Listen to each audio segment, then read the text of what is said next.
Madhapur Medicover హాస్పిటల్లో దేశంలో మొట్టమొదటి రోబోటిక్ డైవెన్సీ ఎక్స్ మిషన్ను ప్రారంభించారు. ఇది 4వ జనరేషన్కు చెందిన రోబోటిక్ మెషిన్ అని తెలిపారు. ఈ కార్యక్రమానికి త్రిదండి జనజీఆర్ స్వామి ముఖ్య అతిథిగా హాజరయ్యారు. ఆరోగ్యమే మహాభాగ్యం, కానీ ఆరోగ్యాన్ని పాడు చేసుకునేది మనిషి మాత్రమే. జంతువులు, పక్షులు ఆరోగ్యాన్ని పాడు చేసుకోవని తెలిపారు. సైన్స్ చాలా అభివృద్ధి చెందిందని అన్నారు. అందులో భాగంగానే రోబోటిక్ సర్జరీలు అందుబాటులోకి వచ్చాయని తెలిపారు. ఆరోగ్య రంగంలో హైదరాబాద్ విప్లవాత్మక మార్పులకు దిశగా దూసుకుపోతోందని తెలిపారు.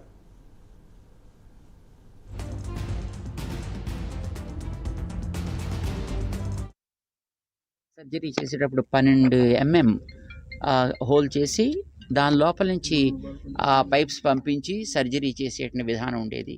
దాన్ని ఇంకా తగ్గిస్తూ ఇప్పుడు వీళ్ళు ఈ సంస్థ ద్వారా, ఇప్పుడు ఈ డావెన్స్కి దాని ద్వారా 8 mm తోటి కన్నం చేసి ఆ లోపల ఉండేటటువంటి సమస్యని గుర్తించి దాన్ని ట్రీట్ చేసే విధానాన్ని అవలంబిస్తున్నారు. అందులో కూడా ఆర్టిఫిషియల్ ఇంటెలిజెన్స్ అనే మనకి వైజ్ఞానిక విధానం తెలుసుని ఇప్పుడు దాన్ని కూడా దాంట్లో ఇన్కార్పొరేట్ చేయడం చేత వైద్యం చేసేటటువంటి, ట్రీట్ చేసేటటువంటి డాక్టర్ ఒకవేళ ఇటు అటు ఏదైనా కారణం చేత తిరగవలసి వచ్చినా ఈ లోపల అక్కడ ఏదైనా ఇబ్బందికరం కాకుండా ఉండేటట్లుగా ఆ సిస్టమ్ని అక్కడికి ఆపి తిరిగి మళ్ళీ ఆయన ఎప్పుడు దాని మీద దృష్టి పెడితే అప్పుడు దాన్ని కంటిన్యూ చేసే విధానం కూడా ఈ రోబోటిక్ సిస్టంలో